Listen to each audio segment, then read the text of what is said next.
இந்த புனிதமான இறை இல்லத்தில் இன்று நம்மை அல்லாஹ் கொண்டு சேர்த்திருப்பதை போல் நாளை மறுமையில் புமான் நபி ஸல்லல்லாஹு அலைஹி வஸல்லம் அவர்களோடும் அவர்களின் அருமை குடும்பத்தார்கள், சஹாபாக்கள், நல்லோர்கள், நாதாக்கள் அத்துணை பேர்களோடும் நம்மையும் நம் குடும்பத்தார்களையும் நமக்கு முன்னர் காலம் சென்று விட்ட நம்முடைய முன்னோர்களாகிய மோமின்களையும் நமக்கு பின்னர் வர இருக்கும் நம் சந்ததிகளையும் உலக முஸ்லிம்கள் அனைவரையும் எல்லாம் வல்ல அல்லாஹ் உயர்ந்த சோனமாகிய ஜன்னத்துல் ஃபிர்தௌஸில் ஒன்று சேர்த்து அருள்வானாக என்று துஆ செய்து கொண்டு ஆமீன் சொல்லலாம்ல. அல்லாஹ் நம் அனைவரையும் உயர்ந்த சோனமாகிய ஜன்னத்துல் ஃபிர்தௌஸில் நம்முடைய உயிரிலும் மேலான கண்மணி முஹம்மது ரசூலுல்லாஹி ஸல்லல்லாஹு அலைஹி வஸல்லம் அவர்களோடு ஒன்று சேரக்கூடிய நல்ல நசீபை நம் அனைவருக்கும் தருவானாக என்ற துஆவோடு இங்கே வருகை தந்திருக்கின்ற பெரியவர்கள், இளைஞர்கள், சிறார்கள், தாய்மார்கள், சகோதரிகள் உள்ளிட்ட உங்கள் அனைவருக்கும் என்னுடைய இனிய சலாத்தை சமர்ப்பித்து எனது வார்த்தைகளை துவங்குகிறேன். அஸ்ஸலாமு அலைக்கும் வரஹ்மத்துல்லாஹி வபரகாத்துஹு. எனக்கு முன்னால் பேசிய இந்த பள்ளியினுடைய சங்கைமிகு இமாம் ஹதரத் அவர்களும், அதற்கு முன் பேசிய இந்த மஸ்ஜிதினுடைய துணை இமாம் ஹதரத் அவர்களும், மற்றும் அதற்கு முன்பாக பேசிய ஹதரத் அவர்கள் எல்லோருமே ரமலானின் மாண்புகள் குறித்து, நோன்பினுடைய சிறப்புகள் குறித்து நிறைய சொன்னார்கள். ஒரு விஷயத்தை சொல்லும் போது ரொம்ப பொறுப்புணர்வோடு சொன்னாங்க. அதாவது மார்க்க விஷயங்களை உரியவர்களிடத்தை கேட்டு தெரிஞ்சுக்குங்க அப்படின்னு. அல்லாஹ் திருக்குரான் ஷரீஃப்ல சொல்லுவான் இல்லையா, ஃபஸ்அலு அஹ்ல ஸிக்ரி இன் குன்தும் லா தஅலமூன். நீங்கள் தெரியாதவற்றை தெரிந்தவர்களிடத்திலே கேட்டு தெரிந்து கொள்ளுங்கள். இந்த வசனம் இருக்கிறதே, இந்த உலகில் நாம் வாழ்வதற்கு, நாம் அமல் செய்வதற்கு என்னவெல்லாம் தேவையோ அதையெல்லாம் நாம் சரியாக தெரிந்தவர்களிடத்திலே கேட்க வேண்டும் என்பதை வலியுறுத்துகிற அற்புதமான ஒரு வசனமாக இருக்கு. படிச்சு தெரிதல் ஒன்று இருக்கிறது, கேட்டு தெரிதல் என்று இருக்கிறது. யாராவது பயான் செய்வாங்க, கேட்போம், அப்படி கேட்டு தெரிதல் ஒன்று இருக்கிறது. நாமே கேள்வியை கேட்டு அதற்கான விடை காண்பது ஒன்று இருக்கிறது. இதுல படிச்சு தெரிவதை விட அல்லது போகிற போக்குல பயான்ல கேட்டு அதன் மூலமாக தெரிவதை விட நாம ஒரு கேள்வியாக கேட்டு ஒரு விஷயத்தை தெரிவது இருக்கிறது அல்லவா, அது ரொம்ப பயனுள்ளது. ஏன்னா அது மனதில் ஆழமாக பதிஞ்சிருது. அதனாலதான் அல்லாஹ் திருக்குரான் ஷரீஃப்ல சஹாபாக்கள் கேட்ட கேள்விகள், மற்ற சமுதாயம் கேட்ட கேள்விகளை எல்லாம் சொல்லி யஸ்அலூனக மாதா யுன்ஃபிகூன் யஸ்அலூனக அனிஸ்ஸாஅ என்று அல்லாஹ் அவர்கள் கேட்டதை சொல்லி காட்டுகிறார். கேள்வி கேட்க வேண்டும் என்பதற்காகவே அல்லாஹ் ஜிப்ரீல் அலைஹிஸ்ஸலாத்தை மனித உருவத்தில் எம்பெருமானார் ஸல்லல்லாஹு அலைஹி வஸல்லம் அவர்களிடத்தில் அனுப்பி வைத்து இஸ்லாத்தை பற்றி, ஈமானை பற்றி, இஹ்சானை பற்றி, அனைத்தை பற்றியும் ஜிப்ரீல் அலைஹிஸ்ஸலாம் அவர்கள் பெருமானார் ஸல்லல்லாஹு அலைஹி வஸல்லம் கேள்வி கேட்க, பெருமானார் பதில் சொல்ல, அதன் மூலம் சஹாபாக்கள் மார்க்கத்தை விளங்க, இப்படி ஒரு ஏற்பாட்டையே அல்லாஹ் செய்திருக்கிறார். நீங்க புகாரி ஷரீஃபை ஒட்டி எழுதப்பட்டிருக்கிற மிஷ்காத் ஷரீஃப்ல முதல் ஹதீஸாக எதை பார்க்கலாம் என்று சொன்னால், ஜிப்ரீல் அலைஹிஸ்ஸலாம் அவர்களுடைய அந்த வருகை குறித்த ஹதீஸ். ஒரு நீண்ட ஹதீஸ், நீங்க கேள்விப்பட்டிருப்பீங்க. ஜிப்ரீல் அலைஹிஸ்ஸலாம் மனித உருவத்திலே வந்தார்கள். அவர்கள் பார்ப்பதற்கு உள்ளூர்கார் மாதிரியும் இல்லை, அதே நேரத்தில் பயணம் செய்து வந்த அடையாளமும் இல்லை. முடி கருகரு என்று இருந்தது, மிக வெள்ளை ஆடையிலே இருந்தார்கள், அழகாக இருந்தார்கள், அற்புதமாக இருந்தார்கள். வந்தார்கள் மஸ்ஜித் நபவிக்குள்ளே, எம்பெருமானார் ஸல்லல்லாஹு அலைஹி வஸல்லம் அவர்களுக்கு அருகில் உட்கார்ந்தாங்க. அருகில் சொன்னா நீங்க எல்லாம் பக்கத்தில் இருக்கிற மாதிரி அல்ல. பெருமானார் ஸல்லல்லாஹு அலைஹி வஸல்லம் அவருடைய காலோடு இவருடைய கால், அதாவது அவர்களின் முட்டியோடு இவர்களின் முட்டி சேருகிற அளவுக்கு பக்கமாக உட்கார்ந்தார். அப்படி யாருமே உட்கார்ந்ததே இல்லை. அவர் பாட்டுக்கு உட்கார்ந்துட்டார். சஹாபாக்களுக்கு ரொம்ப ஆச்சரியமா இருக்கு. அப்படி உட்கார்ந்ததோடு மட்டுமல்ல, அடுக்கடுக்கான கேள்விகள். ஈமான்னா என்னன்னு கேட்டார். நபி ஸல்லல்லாஹு அலைஹி வஸல்லம் சொன்னாங்க, அன்துமின பில்லாஹ், அல்லாஹ்வை ஈமான் கொள்வது, மலக்குமார்களை ஈமான் கொள்வது, வேதங்களை நம்புவது, ரசூல்மார்களை நம்புவது, மறுமை நாளை நம்புவது, மறுமை நாளில் மஹ்ஷர் வழியில எழுப்பப்படுவதை நம்புவது, இப்படி ஈமான் சார்ந்த அத்தனை விஷயங்களையும் பெருமானார் ஸல்லல்லாஹு அலைஹி வஸல்லம் சொன்னாங்க. அதை கேட்டு அவர் என்ன சொன்னார் தெரியுமா? நீங்கள் சரியாக சொல்லிவிட்டீர்கள், சதகத்தை கரெக்டா சொல்லிட்டீங்க. அவர் உட்கார்ந்தது ஒரு ஆச்சரியம், கேட்டது இன்னொரு ஆச்சரியம். கேள்வி கேட்டவர் பதிலை கேட்டுவிட்டு சரி என்று சொன்னார் அல்லவா, அது இன்னும் ஆச்சரியமாக இருந்தது. ஒரு நீண்ட செய்தி. இரண்டாவது கேள்வி கேட்டார், இஸ்லாம்டா என்ன? பெருமானார் ஸல்லல்லாஹு அலைஹி வஸல்லம் சொன்னாங்க, தொழுவது, நோன்பு வைப்பது, ஹஜ் செய்வது, ஜகாத்து கொடுப்பது, ஷஹாதத் கலிமாவை மொழிவது என்பதில் துவங்கி 5 கடமைகளை பெருமானார் சொன்னார்கள். அப்போதும் அவர் சரியாக சொன்னீர்கள். சஹாபாக்களுக்கு இன்னும் ஆச்சரியம். மூன்றாவதாக நபி ஸல்லல்லாஹு அலைஹி வஸல்லம் அவர் கேட்டார், இஹ்சான்டா என்ன? ஒரு அமலை, இபாதத்தை பரிபூர்ணமாக செய்வது, அதை நிறைவாக செய்வது என்பது என்ன என்று கேட்டார். அதற்கு பெருமானார் ஸல்லல்லாஹு அலைஹி வஸல்லம் சொன்னாங்க, அன் தஅபுதல்லாஹ கஅன்னக தரா, நீ அல்லாஹ்வை பார்ப்பதை போல் வணங்குவது. தொழுதால் அல்லாஹ்வை பார்ப்பது போல் தொழுவது. தர்மம் செய்தால் அல்லாஹ் பார்க்கிறான் என்ற உணர்வோடு தர்மம் செய்வது. ஹஜ் செய்கிற பொழுது அல்லாஹ் பார்க்கிறான் என்ற உணர்வோடு ஹஜ் செய்வது. குர்ஆன் ஓதுகிற பொழுது அல்லாஹ்வுடன் பேசுகிறோம் என்ற உணர்வோடு ஓதுவது. எந்த அமலை செய்தாலும் அல்லாஹ்வுக்காக அல்லாஹ் பார்க்கிறான் என்று செய்வது. இது மாதிரி செஞ்சுட்டா ஒருவர் அமலை நிறைவாக செய்துட்டார்னு சொன்னாங்க. எல்லாம் கேட்ட பிறகு ஜிப்ரீல் அலைஹிஸ்ஸலாம் அவர்கள் ஜிப்ரீல் அலைஹிஸ்ஸலாம் என்று யாருக்கும் தெரியாது. மனித உருவத்திலே வந்தார்கள், கேட்டார்கள், பதில் சொல்லப்பட்டது, சென்று விட்டார்கள். அதுக்கப்புறம் நடந்ததுதான் இப்ப முக்கியமானது. பெருமானார் ஸல்லல்லாஹு அலைஹி வஸல்லம் அருகில் இருந்த உமர் ரலியல்லாஹு அன்ஹு அழைத்து சொன்னார்கள், வந்தவர் யாரு தெரியுமா? அவர் வேறு யாரும் அல்ல, ஜிப்ரீல். வந்தவர் யாரும் அல்ல, ஜிப்ரீல் வந்தார் அலைஹிஸ்ஸலாம். மலக்குகளின் தலைவராகிய ஜிப்ரீல் வந்தார்கள். எதற்கு தெரியுமா? உங்களது மார்க்கத்தை உங்களுக்கு கற்பித்து தர வந்தார்கள். ஏன்னா சஹாபாக்கள் கேள்வி கேட்க கொஞ்சம் தயங்கினாங்க, பயந்தாங்க. அதனால கேள்விகள் கேட்டு மார்க்கத்தை என்னிடமிருந்து பெற்று உங்களுக்கு தருவதற்கு அவர் வந்தார் என்று பெருமானார் ஸல்லல்லாஹு அலைஹி வஸல்லம் சொன்னாங்க. அப்ப கேள்விகள் கேட்க கேட்கத்தான் மார்க்கம் நமக்கு கிடைக்கும். அதனால ஹஜ்ரத் அவங்க சொன்ன மாதிரி பல்வேறு விஷயங்களை பற்றி கேளுங்கள். உங்களுக்கு சரியான நபர்களிடத்திலே நீங்கள் கேட்டால் உங்களுக்கு சரியான விளக்கங்கள் தரப்படும் என்பதை ஆரம்பமாக சொல்லிக் கொண்டு நோன்பு குறித்த சில சட்டதிட்டங்களை உங்களுக்கு முன்னால் நான் சொல்ல விரும்புகிறேன். நேரம் விசாலமாக தரப்பட்டிருக்கிறது. நோன்புடைய சட்டங்கள் எப்பொழுது நாம் சொல்லி முடிக்கிறோமோ அப்பதான் இஷாவுடைய ஜமாத் இல்லைங்களா? இன்ஷா அல்லாஹ் ஒரு 12 மணிக்கு முடிச்சிடலாமா? 12 மணிக்கு முடிச்சிடலாம்.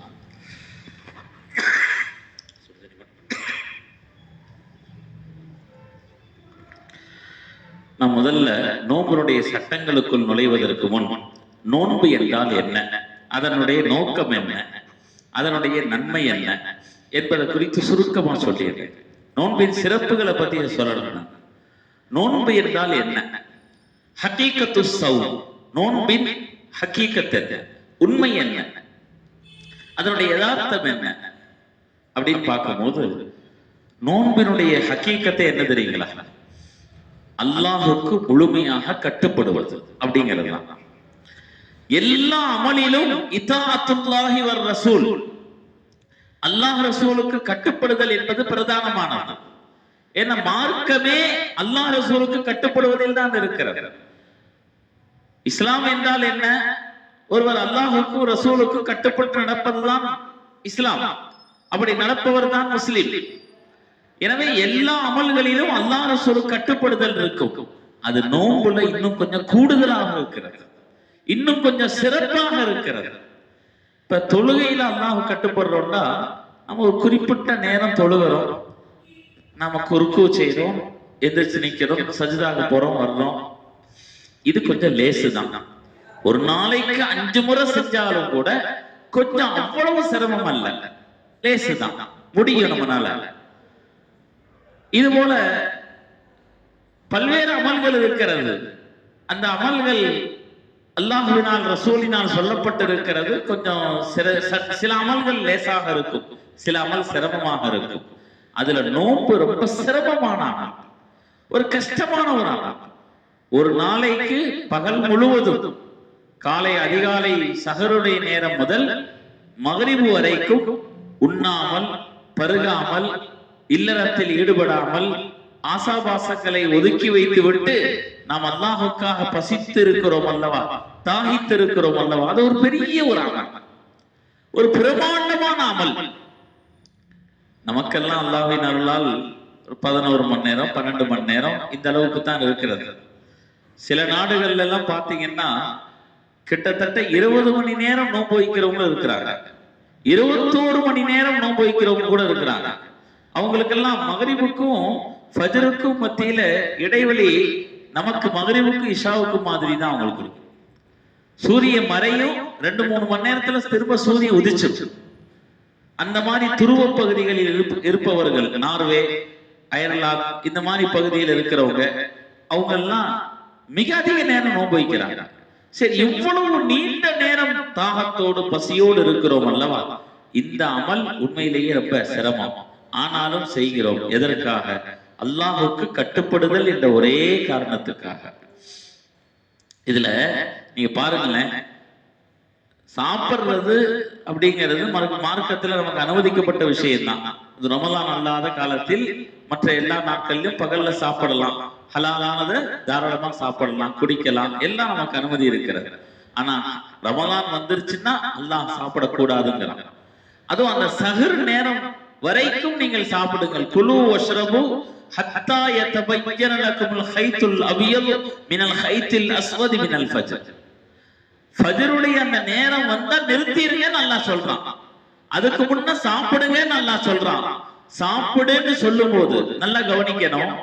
நாம யாருமே பொதுவாக ரமலான் அல்லாத காலங்களில முஸ்லிம்களே எடுத்துக்கொள்ளுங்க, யாராவது மிட் நைட்ல சாப்பிடுவாங்களா, 3 மணிக்கு எதிர்த்து சாப்பிடுவாங்களா?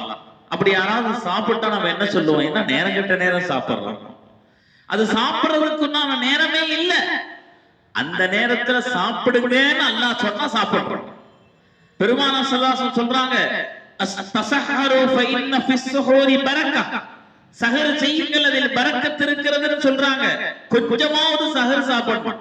ஒரு பேரீத்தம்பழம், ஒரு டம்ளர் பால், அது கொஞ்சமாவது சஹர் செய்யணும், அதுல பரக்கத் இருக்கிறது என்று பெருமானார் ஸல்லல்லாஹு அலைஹி வஸல்லம் சொல்றாங்க. நாம் அதுக்கு கட்டுப்பட்டு சாப்பிடுறோம். நமக்கு சாப்பிடுவது பழக்கமே இல்லாத நேரத்தில் சாப்பிட சொன்னால் சாப்பிடுகிறோம். இதுதான் இத்தாத். நாம் சாப்பிடுகிற பழக்கம் இருக்கிற பகல் நேரத்தில் சாப்பிடாதீர்கள், உண்ணாதீர்கள், பருகாதீர்கள் அப்படின்னு சொன்ன உடனே விட்டார். அப்ப இதுதான் உண்மையாக அல்லாஹ் ரசூலுக்கு கட்டுப்படுவது. சும்மா நமக்கு நினைச்சா அல்லாஹ்வுக்கு கட்டுப்படுறது, நமக்கு முடிஞ்சா அல்லாஹ் ரசூல் சொல்றதை கேட்கறது, இதெல்லாம் மார்க்கம். நமக்கு முடியாவிட்டாலும், நாம் ஒரு விஷயத்தை செய்வதற்கு நமக்கு விருப்பமே இல்லாவிட்டாலும் அல்லாஹ் சொல்லிவிட்டால், ரசூல் சொல்லிவிட்டால் அதை செய்ய வேண்டும் அல்லவா? அதுதான் உண்மையான வழிபடுவது, அதுதான் கட்டுப்படுதல். அது நோம்பில் முழுமையாக இருக்கிறது. அதனால மற்ற அமல்களுக்கும் நோம்புக்கும் பெரும் வித்தியாசம் உண்டு. முழுமையாக கட்டுப்படுதல் நோம்பில் இருக்கிறது. நான் சொன்னேன் இல்லையா, சாப்பிட பழக்கம் இல்லாத நேரத்தில் சாப்பிடுங்கள் சொன்னா சாப்பிடணும். சாப்பிட பழக்கம் இருக்கிற நேரத்தில் சாப்பிடாதீர்கள் என்றால் விட்டு விடுகிறோம். இதுதான் உண்மையான கட்டுப்படுதல். இந்த கட்டுப்பாடு நோன்பின் மூலமாக நமக்கு கிடைக்கிறது. இந்த நோன்பில் கிடைக்கிற பயிற்சி, அதற்கு அடுத்திருக்கிற எல்லா நாட்களிலும் நாம் அல்லாஹ் ரசூலுக்கு கட்டுப்படுவதற்கான ஒரு தாக்கத்தை, ஒரு மன வலிமையை, ஒரு பாக்கியத்தை நமக்கு தருகிறது. நோன்புக்கும் மற்ற அமல்களுக்கும் ஒரு பெரிய வித்தியாசம் நம்ம எல்லாம் கேள்விப்பட்டிருக்கோம். மற்ற இபாதத், தொழுகை, தர்மம், ஹஜ், குர்ஆன் ஓதுதல், மற்ற எத்தனையோ நல்ல அமல்கள் இருக்கிறது. எல்லா அமல்களிலும் முகஸ்துதி ஏற்படுவதற்கான வாய்ப்பு கொஞ்சமாவது இருக்கும். ஏன்னா அதெல்லாம் வெளியில தெரியற மாதிரி செய்வோம். தொழுகை ஒருவர் யாருக்கு தெரியாம தொழுகிறது கஷ்டம். அது ஃபர்து தொழுகையே எல்லாத்துக்கு முன்னாலதான் தொழுதாகும். ஃபர்தான தொழுகை ஜமாத்தோடு தொழுகணும் இல்லையா? அப்ப 4 பேர் பார்க்கிற மாதிரிதான் தொழுதாகும். தர்மம் பல நேரங்களில் நாம் பிறருக்கு தெரிகிற வகையில் தான் கொடுக்கிற சூழல் இருக்கும். யாராவது பார்ப்பாங்க, யாருக்காவது தெரியும். ஹஜ்ஜை பொறுத்த வரைக்கும் உலகத்தில் அதை நம்ம யாருக்கும் தெரியாம செய்யவே முடியாது. ஒருத்தர் நான் யாருக்குமே தெரியாம ஹஜ் செஞ்சுட்டேன்னு சொல்லவே முடியாது. அந்த மாதிரி ஒரு பிரபலமான ஒரு எல்லாருக்கும் மத்தியில் தெரிகின்ற ஒரு அமலாக ஹஜ் இருக்கிறது. இது போல எல்லா அமலும் வெளியில தெரியும், ஆனால் நோன்பு மட்டும்தான் வெளியில தெரியாது. அது ரகசியம். அதனாலதான் நோன்பு இருக்கிறதே அது அல்லாஹுக்கு மிக பிடித்தமானது. ஏன்னா அது ரகசியமாக செய்யப்படுது. அதுல முகஸ்துதிக்கான வாய்ப்பு, அல்லாஹுக்கு அல்லாத மற்றவர்களுக்காக செய்வதற்கான வாய்ப்பு மிக குறைவு. அதனாலதான் அல்லாஹ் சொல்றான், அஸ்ஸௌமுலி, நோன்பு எனக்காகவே நோக்கப்படுகிறது, நானே அதற்கு நேரடியாக கூலி தருகிறேன் என்று சொல்லுகிறான். இப்படிப்பட்ட பெரும் சிறப்பு நோன்புக்கு மட்டும் உண்டு என்பதை நாம் புரிஞ்சுக்கொள்ளணும். அதே மாதிரி நோன்புடைய சட்டங்களை சொல்றதுக்கு முன்னால ஒரு ஹதீஸை மட்டும் நான் சொல்லிட்டு சட்டத்துக்குள்ள போறேன். என்ன அப்படின்னா, பல பேர்கள் நோன்புடைய விஷயத்துல பொடுபோக்காக இருக்கிறாங்க. ரமலானுடைய ஃபர்தான நோன்பு விஷயத்தில் என்ன பொடுபோக்குன்னா, சின்ன சின்ன காரணங்களுக்காக, சப்ப காரணங்களுக்காக, ஏற்கப்படாத பல காரணங்களுக்காக நோன்பை அசால்ட்டா விடுறாங்க. நோன்பே வைக்கிறது இல்லை, அல்லது அப்புறம் பார்த்துக்கலாம்ங்கிறாங்க. கூடவே கூடாது. ரமலானுடைய ஃபர்தான நோன்பை பொறுத்தவரை அந்த ரமலானுடைய ஒரு ஃபர்தான நோன்பு, ஒரே ஒரு நாளுடைய ஃபர்தான நோன்பு இருக்கிறதே, நீங்க ஆயுள் முழுவதும் நஃபில் நோன்பு வச்சாலும் அதற்கு ஈடாக பெருமானார் ஸல்லல்லாஹு அலைஹி வஸல்லம் சொல்றாங்க, எவர் ஒருவர் ரமலானுடைய நோன்பை தகுந்த காரணம் இல்லாமல் விடுகிறாரோ அவர் வருடம் முழுவதும் அல்ல, காலம் முழுவதும் அல்லாஹ் அவருக்கு ஒரு 100 வயசு கொடுக்கட்டும், 1000 வயசே கொடுக்கட்டுமே, எவ்வளவு காலம் அவர் வாழ்ந்து அமல் செஞ்சாலும் அவருக்கு நோன்பினுடைய அந்த ரமலானின் நோன்பின் நன்மை கிடைக்காது என்று பெருமானார் ஸல்லல்லாஹு அலைஹி வஸல்லம் சொல்றாங்க. வாங்க சொல்ல நேரம் ஆயிடுச்சு.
ஷாஜகான் பற்றி அறிவிப்பு செய்கிறேன். அல்ஹம்துலில்லாஹ். அப்படி நோன்பினுடைய அந்த தனித்தன்மை என்பது மற்ற அமல்களை விட வித்தியாசமானது, ரகசியமான ஒரு அமல், நிகரில்லாத ஒரு நன்மை தரக்கூடியது. அதை வேண்டுமென்றே விற்றால் காலம் முழுவதும் நோன்பு வைத்தாலும் ரமலானின் ஒரு நோன்புக்கு நிகர் ஆகாது என்பதை நாம் முதலில் புரிந்து கொள்ள வேண்டும். தொடர்ந்து நோன்பினுடைய முக்கியமான சில சட்டங்களை உங்களுக்கு முன்னால் நான் சொல்ல ஆசைப்படுகிறேன். முதல்ல நோன்பினுடைய ஃபர்து என்ன, நோன்பினுடைய சுன்னத்துகள் என்ன, நோன்பினுடைய முஸ்தஹப்புகள் என்ன, நோன்பை மக்ரூஹாக அதனுடைய நன்மைகளை குறைக்க செய்கின்ற காரியங்கள் என்ன, நோன்பை முறிக்கின்ற காரியங்கள் என்ன. நோன்பை முறிக்கின்ற காரியங்களில் 2 வகை இருக்கிறது. சில காரியங்கள் நோன்பை முறிக்கும், அதற்கு கலா மட்டும் போதும். சில காரியங்கள் நோன்பை முறிக்கும், கஃபாராவோடு அதை நாம் நிறைவேற்ற வேண்டும். அந்த அளவுக்கு பெரிய பாவங்களாக குறைகளாக சில இருக்கிறது. அதனால அந்த அடிப்படையிலே நோன்பினுடைய ஃபர்ல், வாஜிப், ஃபர்ல், சுன்னத்துகள், அதனுடைய முஸ்தஹப்புகள், அதனுடைய மக்ரூஹுகள் உள்ளிட்ட உள் சட்டங்களை நாம் இந்த நேரத்திலே தெரிவது மிக அவசியமானது. நோன்பினுடைய ஃபர்லை பொறுத்தவரை நோன்புக்கு 2 ஃபர்துகள். ஒன்று நியத், ஒன்று நியத்து. நியத்துங்கிறது நோன்பினுடைய பிரதானமான ஒரு ஃபர்து. அது பற்றிய செய்திகள், சட்டங்கள் நிறைய உண்டு. சுருக்கமாக சொல்லுகிறேன். ரமலானுடைய நோன்பு அப்படின்னு எடுத்துக்கிட்டாக்க, ரமலான் நோன்பும் சரி, நஃபிலான நோன்புகளும் சரி, இரவு நேரத்திலே நியத் செய்துக்கலாம். அதனாலதான் தராவை முடிச்ச உடனே பல மஸ்ஜிதுகள்ல நியத்து சொல்லி தரப்படுகிறது, அந்த நியத்தை நினைவூட்டுவதற்காக. அந்த நேரத்தில் நாம் சொல்லுகிற நியத்தே போதும். நவைத்து சௌமகதி நன்னதா இஃபரதி ரமலான ஹாதிஹி ஸனத்தில் இல்லாஹி தஆலா என்று நாம் அந்த நேரத்தில் சொல்ற நியத்து போதும். அல்லது நாம சஹர் செஞ்ச பிறகு நியத் செய்யலாம். அப்படி ஒரு நேரத்தை வச்சுக்கிறோம். பொதுவா நியத்து விஷயத்துல சில நேரத்துல வஸ்வசா ஏற்படும். நம்ம நியத்து செஞ்சோமா இல்லையா அப்படின்னு. அந்த வஸ்வசா தொடர்ந்து வரும்போது அது நோன்புடைய அந்த ஃபர்து இல்லாம போயிடும். நம்ம நியத்து வைக்காம கூட போயிருக்கலாம். அப்ப அந்த ஃபர்து விடுபட்டுரும். அதனால நம்ம என்ன ஒரு பழக்கம் வச்சுக்கணும்டா, சஹர் செய்த பிறகு அந்த லாஸ்டா தண்ணி குடிக்கிறோம்ல, அந்த நேரம் தண்ணி குடிச்ச உடனே நியத்தை வச்சோம். அப்படி வச்சுட்டா அந்த ஒரு நேரத்தை குறிப்பாக்கிட்டா அந்த நேரத்துல நம்ம கண்டிப்பா நியத்து சொல்லிடுவோம். சொல்லாம இருக்கிறதுக்கு வாய்ப்பு இல்லை. அதனால அந்த மாதிரி செஞ்சேன். ஆனால் இன்னும் கொஞ்சம் விசாலமான சட்டம் ரமலானுடைய நோன்புக்கு இருக்கிறது. ஒருவர் சஹர் செஞ்சார், தொழுதார், அதுக்கப்புறம் தூங்கினாரு, அதுக்கப்புறம் எந்திரிச்சாரு, நியத்தை அது வைக்கல. ஒரு 10-11 மணிக்குள்ளாக நியத்தை செய்து விட்டாலும் ரமலானுடைய ஃபர்தான நோன்புக்கு போதுமானது. இது நியத்தினுடைய சட்டம், ரமலானுடைய நோன்பின் நியத்தின் சட்டம். அந்த நியத்து என்பது ஃபர்து. அதே போல இன்னொரு ஃபர்து என்னன்னா, அந்த சஹர்ல இருந்து இரவு வரை, மகரிப் வரை சாப்பிடாமலும் குடிக்காமலும் இல்லறத்தில் ஈடுபடாமலும் 3ஐயும் தவிர்த்து இருப்பது. இது ஃபர்து. இதை தனித்தனி ஃபர்தாவும் வச்சுக்கலாம், அல்லது 3ம் சேர்ந்து ஒரே ஃபர்து. இந்த 3ஐ விட்டும் விலகி இருப்பது ஃபர்து. இது 2 தான் நோம்புடைய ஃபர்துகள். 2 தான் நோம்புடைய ஃபர்து. அடுத்து நோம்புடைய சுன்னத்துகள் அப்படின்னு பார்க்கும்போது பிரதானமான சுன்னத்து சஹர் செய்வது. சஹர் நேரத்தில் எழுந்து நான் ஆரம்பத்துல சொன்ன மாதிரி கொஞ்சமாவது சாப்பிடணும் சஹர் நேரத்தில். அது சுன்னத்தான. இன்னும் சொல்ல போனா நம்ம உம்மத்துக்கு பிரதானமாக விசேஷமாக கொடுக்கப்பட்டிருக்கிற ஒரு நியமத்து சஹருடைய நேரம். இதற்கு முந்தைய உம்மத்துக்கு நோம்புல எல்லாம் சஹர்னு ஒண்ணு இல்லை.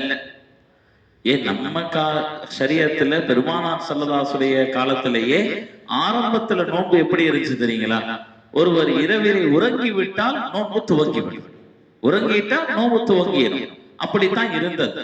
அதற்கு பின்னாலதான் ஹஜ்ரத் உமர் ரலியல்லாஹு போன்ற சில சஹாபாக்களுடைய சூழ்நிலைக்கு ஏற்ப அவர்கள் பெருமானாரிடத்தில் வந்து கேட்ட பிறகு அல்லாஹ் சலுகைகளை கொடுத்தார். சஹர் நேரம் வரைக்கும் நீங்க சாப்பிடலாம், தண்ணி குடிச்சுக்கலாம், உங்க தேவையை நிறைவேற்றிக்கலாம். அந்த ஃபஜ்ர் நேரம் வந்துட்டா நிறுத்திடுங்க அப்படின்னு சட்டம் வந்துச்சு. அப்ப சஹர் என்பது இந்த உம்மத்தின் சிறப்பு சட்டம். அந்த சஹரை கண்டிப்பாக செய்யும். சஹர் செய்யும் போது அதுல இன்னொரு சுன்னத்து இருக்கிறது. கடைசியாக கொஞ்சம் தாமதமா செய்யறது நல்லது. கடைசியா செய்யறதுன்னு சொன்ன உடனே பாங்கு சொல்ற வரைக்கும் நினைச்சுக்காதீங்க, அதுதான் தப்பு. பாங்கு சொல்றதுக்கும் சஹருக்கும் இடையில் கொஞ்சம் இடைவெளி கண்டிப்பாக வேண்டும்.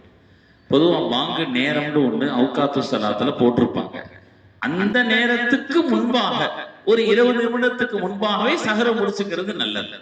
அந்த நேரம் ஃபஜ்ருடைய ஒரு கணிக்கப்பட்ட நேரம் வச்சுக்கிட்டா அதுக்கும் கொஞ்சம் முன்னையே சஹர முடிச்சுக்கிறது நல்லது. ஏனென்றால் ஹதீஸ்ல வருகிறது, ஸைத் இப்னு சாபித் ரலியல்லாஹு அன்ஹு போன்ற சஹாபாக்கள் அறிவிக்கிறாங்க, நபி ஸல்லல்லாஹு அலைஹி வஸல்லம் அவர்களோடு நாங்கள் சஹர் செய்வோம், அதற்கு பிறகு தொழுகைக்காக பெருமானார் எழுவார்கள், இரண்டிற்கும் மத்தியில் 50 ஆயத்துகள் ஓதுகிற அளவுக்கு இடைவெளி இருக்கும் என்பதாக சொல்றாங்க. அந்த ஹதீஸின் அடிப்படையில் சட்ட வல்லுநர்கள் ஒரு ஃபஜ்ர் நேரத்துக்கு ஒரு 20 நிமிடம் முன்பாக சஹர் செய்து விடுவது நல்லது என்பதாக சொல்வாங்க. அதனால அந்த நேரத்தில் அப்ப ஃபஜ்ர் பாங்குக்கு ஒரு 1/4 மணி 20 நிமிஷம் முன்னால சஹரை முடிச்சுக்கணும். அதுக்கு நெருக்கமான நேரத்துல சஹர் செய்யறது நல்லது. இப்ப எல்லாம் 5 மணிக்கு சஹர் முடியுதுன்னு வச்சுக்கோங்களேன், சஹருடைய முடிவு, நாம ஒரு 4 to 5 மணிக்கு சஹர் செய்யறது நல்லது அப்படின்னு விளங்கி. அடுத்து இஃப்தார். இஃப்தார் செய்வது ஒரு சுன்னத், அது நோம்புடைய சுன்னத்துல ஒன்று. நோம்பு திறக்கிற நேரம் வந்த உடனே, அந்த முடியிற நேரம் வந்த உடனே நோம்பு திறப்பது ஒரு சுன்னத். நோம்பு திறப்பதை தீவிரப்படுத்துவது ஒரு சுன்னத். என்னுடைய உம்மத் எப்பொழுதெல்லாம் இஃப்தாரை தீவிரப்படுத்துமோ அதுவரை ஹைரில் இருக்கும் என்று பெருமானார் ஸல்லல்லாஹு அலைஹி வஸல்லம் சொன்னாங்க. அதனால மக்ரிப் நேரம் வந்த உடனே நோம்பு திறந்தார். மக்ரிப் நேரம் வந்த உடனே நோம்பு திறந்தார். நம்ம பயணத்துல இருக்கலாம் அல்லது ஆபீஸ்ல வேலையில இருக்கலாம், அதெல்லாம் நம்ம பொருட்படுத்தக்கூடாது. எங்க இருந்தாலும் நேரம் வந்துச்சா நம்ம டைம் பார்க்கணும். வாங்கு சத்தம் கேட்காது நமக்கு பயணத்துல இருந்தா. அப்ப என்ன செய்யணும், நம்ம நேரத்தை பார்த்துக்கிறோம். 6:25க்கு பாங்கு என்று உதாரணத்துக்கு வச்சுக்கோங்க. அப்ப அந்த நேரம் வந்துருச்சுன்னா நோம்பு திறந்தார், தாமதப்படுத்தவே கூடாது. ஆனா சில பேர் இப்பெல்லாம் நேரம் வர்றதுக்கு முன்னாலேயே நோம்பு திறக்கிறாங்க, 5 நிமிஷம் முன்னால. அல்லாஹ் பாதுகாப்பானாக. காலையிலிருந்து மக்ரிப் வரைக்கும் நோன்பு வச்சுட்டு நேரம் வர்றதுக்கு முன்னால நோன்பு திறந்துட்டா அந்த நோன்பு வேஸ்டா போயிடும். அது மிகப்பெரும் தவறு. மக்ரிபுடைய நேரம் எப்ப வரும்னு கணிக்கப்பட்டிருக்கிறதோ அந்த நேரம் வந்த உடனே பாங்கு சொல்லுவார் முஅத்தின், அல்லது நம்ம நேரத்தை பார்த்து அந்த நேரத்துல கரெக்டா நோன்பு திறக்கிறது. இதற்கிடையில் குர்ஆன் ஷரீஃப் ஓதுவது ஒரு சுன்னத் இருக்கிறது. நோம்புடைய நடுவுல குர்ஆன் ஷரீஃப் ஓதுவது ஒரு சுன்னத். வாய் மூடி மௌனமாக இருப்பதை தவிர்ப்பது ஒரு சுன்னத். நோம்புல நோம்பு வச்சிருக்கிறேன் அப்படின்னு அப்படியே கை கட்டிக்கிட்டு கல்லு மாதிரி உட்கார்ந்து இருக்க கூடாது, அது சுன்னத்துக்கு மாற்றம். ஏதாவது திக்ரு, ஏதாவது ஒரு துவா, குர்ஆன் ஷரீஃப் ஓத தெரிஞ்சா ஓதுங்க. இது மாதிரி ஏதாவது ஒரு அமலை செய்வது சுன்னத்தாக இருக்கிறது. இப்படி நோம்புடைய சுன்னத்துகளாக சஹர், இஃப்தார், குர்ஆன் ஓதுதல், அதே போல அந்த இடைப்பட்ட நேரங்களிலே ஏதாவது திக்ருகளில் ஈடுபட்டு இருப்பது, இதுவெல்லாம் நோம்புடைய சுன்னத்துகளில் கட்டுப்பட்டது. இனி நோம்புடைய முபாக, நோம்பு வைத்துக் கொண்டு அனுமதிக்கப்பட்ட சில விஷயங்களை பார்ப்போம். ஏன் இதை நான் சொல்ல போறேன்னா, இதெல்லாம் நோம்பு முடிச்சிருமோன்னு நமக்கு வசுவசா இருக்கும், சந்தேகம் இருக்கும். இப்ப நான் சொல்றதெல்லாம் நோம்பாளி செஞ்சா தப்பு இல்லை, நோம்பு முறியாது, மக்ரூஹும் இல்லை அப்படிங்கறத நம்ம தெரிஞ்சுக்கணும். எண்ணெய் போடுதல், தலைக்கா இருந்தாலும் மீசைக்கா இருந்தாலும் எண்ணெய் போடுறது நோம்புக்கு எந்த பாதிப்பையும் ஏற்படுத்தாது, அனுமதிக்கப்பட்டது. சுருமா போடுவது கண்ணுக்கு எந்த பாதிப்பையும் உண்டாக்காது, ஏன்னா அது உடலுக்குள்ள செல்றதல்ல, அது ஒரு கண்ணுக்குள்ள மட்டும்தான் நிக்கக்கூடியது. அதனால அதுவும் எந்த பாதிப்பையும் ஏற்படுத்தாது. குளிப்பது, ஒருத்தர் ஃபர்லான குளிப்பை குளிச்சாலும் சுன்னத்த நஃபிலான ஒரு குளிப்பை குளிச்சாலும் எந்த குளிப்பை நோம்புடைய நேரத்தில் குளித்தாலும் அதனால் எந்த பாதிப்பும் இல்லை, தண்ணீர் தொண்டைக்குள் செல்லாதவரை அப்படின்னு புரிஞ்சுக்கணும். குளிக்கிறது கூடும் அஜர் சொல்லிட்டாரு, அது பாட்டுக்கு வாயை பிளந்துக்கிட்டு தண்ணி ஊத்திடக்கூடாது. தொண்டைக்குள்ள தண்ணி போச்சுன்னா நோம்பு முறிச்சு. வேண்டுமென்றே நடந்திருந்தால் கஃபாராவோடு அதை செய்ய வேண்டியது வரும். அதன் சட்டங்களை நான் சொல்வேன். ஆக குளிப்பது அனுமதிக்கப்பட்டது, கவனமாக குளிக்க வேண்டும். அதே போல நல்ல ஒரு வெயிலான நேரம், கடுமையான உஷ்ணமான நேரத்தில் நோன்பு வருதுன்னு வச்சுங்க, குளிர்ச்சிக்காக நல்ல தண்ணீரை நினைச்ச துண்டு ஏதாவது ஒன்றை தலையிலையோ உடம்புலையோ நம்ம போட்டுக்கிறோம். அப்படி போட்டுக் கொள்வதனால் குளிர்ச்சி கிடைக்கிறது. இதனால் நோம்புக்கு எந்த பாதிப்பும் இல்லை, கூடும். ஏன்னா இதுக்கும் நோம்புக்கும் பிரச்சனை இல்லை. நோம்பு முறியறதா இருந்தா தொண்டை வழியாக ஏதாவது உள்ள போகணும், வயிற்று வழியாக குடல் வழியாக ஏதாவது உள்ள போகணும், அப்பதான் நோன்பு முறியும். இதெல்லாம் நோன்பு முறிக்காக. அதே மாதிரி உது செய்யறோம், நோன்பு வச்சுக்கிட்டு வாய்க்கு பழிக்கிறோம், மூக்குக்கு தண்ணி விடுறோம், அதனால எந்த பாதிப்பும் இல்லை. தொண்டைக்குள் தண்ணீர் போகாமல் பார்த்து கொண்டார். மிஸ்வாக்கு நோன்பு வச்சுக்கிட்டு தாராளமாக செய்யலாம். மிஸ்வாக்கு செய்வது என்பது நோன்புடைய நேரத்தில் அனுமதிக்கப்பட்டதுதான். ஆனாலும் அந்த வாடை அல்லாஹ்விடத்துல சிறந்தது என்பதனால் அதை நாம சொல்லுவாங்க, அந்த பாதி அதாவது அந்த பகலுடைய பாதிக்கு பிறகு மிஸ்வாக் செய்யாம இருக்கிறது நல்லதுன்னு சொல்லுவாங்க. ஏன்னு சொன்னா அந்த வாடை அல்லாஹ்வுக்கு பிரியமானது என்பதுதான். நம்ம காலை நேரத்துல மிஸ்வாக்கு எப்பவும் செய்யணும், தொழுகைக்கு முன்ன மிஸ்வாக்கு செய்யணும். அது நோம்பிலே அனுமதிக்கப்பட்டதுதான், அதனால எந்த பாதிப்பும் இல்லை என்பதை நம்ம புரிஞ்சுக்கணும். நீ நோம்புல சில முஸ்தஹப் இருக்கிறது, அதுல நான் சிலதை நான் மேல சொல்லிட்டேன். சஹர் செய்யறது அதெல்லாம் சுன்னத்து, அதே போல விரும்பத்தக்க காரியங்களாகவும் இருக்கிறது. அதே போல நோம்பாடி ஒருவர் நோன்பு வச்சிருக்கும் போது குளிப்பு கடமையாகி விட்டது, தூங்கினாரு, அவர் தூக்கத்துல குளிப்பு கடமையாயிடுச்சுட்டா நோன்புக்கு எந்த பாதிப்பும் இல்லை. ஆனால் உடனே குளித்துக் கொள்வது முஸ்தஹப். ஏனென்றால் நோன்பு புனிதமான ஒரு அமல். அந்த அமலை செய்பவர் திக்ரு நோன்பு வச்சிருக்கிறவர், நான் ஆரம்பத்துல சொன்னேன் இல்லையா, குர்ஆன் சரி போதணும், நல்ல திக்ருகள் செய்யணும், நல்ல இபாதத் செய்யணும் இல்லையா, அதற்கு உடனே குளித்துக் கொள்வது ஒரு முஸ்தஹப்பான அமல். அதை நம்ம கவனத்துல வைக்கணும். நோன்பு வச்சிட்டு இருக்கும் போது பொய்யான பேச்சுக்கள், தேவையற்ற பேச்சுக்களை தவிர்ப்பது முஸ்தஹப். ஒரு ஹதீஸ்ல பெருமானார் ஸல்லல்லாஹு அலைஹி வஸல்லம் சொல்லுவாங்க, ருப்ப சாயிமின், எத்தனையோ நோன்பாளிகள் அவருடைய நோன்பில் வெறும் தாகத்தையும் பசியையும் மட்டும்தான் அனுபவிக்கிறாரே தவிர எந்த நன்மையும் அவருக்கு இல்லை என்று சொன்னாங்க. யார் மல்லம் யதா கௌல ஸூரி வல் அமல பிஹி ஃபலா ஹாஜத லில்லாஹி அன் யஸூம் அவ் கமா ஸல்லல்லாஹு அலைஹி வஸல்லம். எவர் நோன்பு வச்சுக்கிட்டு தேவையில்லாத பொய் பேச்சுக்களை பேசுகிறார், புறம் பேசுகிறார், தவறானதை பேசுகிறார்னா அவருடைய நோன்பு அல்லாஹ்வுக்கு தேவையே இல்லைன்னு சொல்றாங்க பெருமானார் ஸல்லல்லாஹு அலைஹி வஸல்லம். நோன்பு வச்சுட்டு புறம் பேசுறது, பொய் பேசுறது, தவறான பேச்சுக்கள் பேசுறது, இதுவெல்லாம் நாம் தவிர்க்கப்பட வேண்டிய விஷயங்களாக இருக்கிறது. அதே போல நோன்புடைய நேரத்துல ஷஹ்வத், மன இச்சையை கொஞ்சம் அடக்க. நோன்பு நோக்கமே என்னங்க, அல்லாஹ்வுக்கு கட்டுப்படுதல் சொல்லிட்டோம். சாப்பிடக்கூடாது, குடிக்கூடாது, அனுமதிக்கப்பட்டதையே செய்யக்கூடாதுங்கும் போது என்ன, அனுமதிக்கப்படாததை கண்டிப்பா செய்யக்கூடாது, ஹராமானதை செய்யக்கூடாது. அனுமதிக்கப்பட்ட விஷயங்களில் கூட நம்ம மனசை பறிகொடுக்கிற மாதிரி செய்யக்கூடாது. உதாரணமா ஒரு பழத்தை பார்க்கிறோம், மற்ற நேரங்கள்ல பார்த்தா அதை வாங்கி அப்படியே கொஞ்சம் கண்ணில் பார்த்து நல்லா இருக்குதே, இதை நம்ம நாளைக்கு சாப்பிட்டுருவோம் அப்படின்னு நம்ம அதுக்கு ஒரு வாங்கி அதை ஆசையோடு வாங்கி வைப்போம். சில நேரங்கள்ல அதை நம்ம தொட்டு பார்ப்போம், சில நேரங்கள்ல அதை உடைச்சு பார்ப்போம். இந்த மாதிரி அதன் மீது ஒரு ஆசையை வெளிப்படுத்துவோம் இல்லையா. நோன்பு வச்சுக்கிட்டு ஆசைப்படுற மாதிரி காரியங்களை செய்யக்கூடாது. நமக்கு ரொம்ப பிரியமான ஒரு இனிப்பு இருக்கிறது என்று வைத்துக் கொண்டால் நோன்புடைய நேரத்துல அதை நம்ம எடுத்து இப்படியே கரண்டியில கிண்டிக்கிட்டே இருக்கிறது, நல்ல டேஸ்டா இருக்கிறது. நம்ம நோன்பு இஃப்தார் முடிச்ச உடனே முதல்ல இதை தான் சாப்பிட்டுறணும், அப்படி செய்யக்கூடாது. அது நோன்புடைய நோக்கத்தை கெடுத்து. எதெல்லாம் நம்ம மனசுக்கு ரொம்ப பிடிக்குமோ அதையெல்லாம் நோன்புடைய நேரத்துல கொஞ்சம் தவிர்த்துட்டு அல்லாஹுக்காக வேண்டி நாம இருக்க வேண்டும். நோன்புடைய நோக்கமே அதுதான் அல்லவா.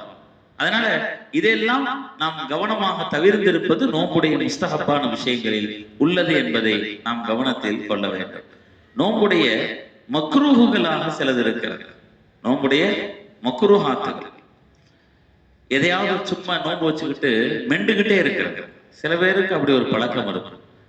ஒரு பேப்பர் எடுத்து வாயில போட்டு மெண்டுகிட்டே இருப்பாங்க, ஒரு குச்சி எடுத்து கடிச்சு மெண்டுகிட்டே இருப்பாங்க. நோன்பு நேரத்தில் அதை செய்யக்கூடாது, மக்ரூஹல்.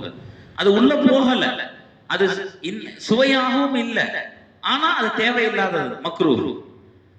எச்சில சேர்த்து வச்சு விழுங்கிறது வேணும்டே, நம்ம நினைச்சா அதை துப்பிட முடியும், சேர்த்து வச்சு ரொம்ப நேரம் கழிச்சு விழுங்கிறது, இது நோன்புடைய மக்ரூஹ்களில் உள்ளது.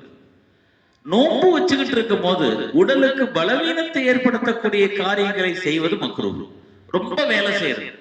நோன்பு நேரத்துல துணிக்கடை வச்சிருக்கிறார் பாய், நல்ல வியாபாரம் நடக்குது, அதுக்காக அவர் கொஞ்சம் கூட ரெஸ்டே இல்லாம காலையில திறந்து சாயங்காலம் வரைக்கும் நிக்கிறாரு.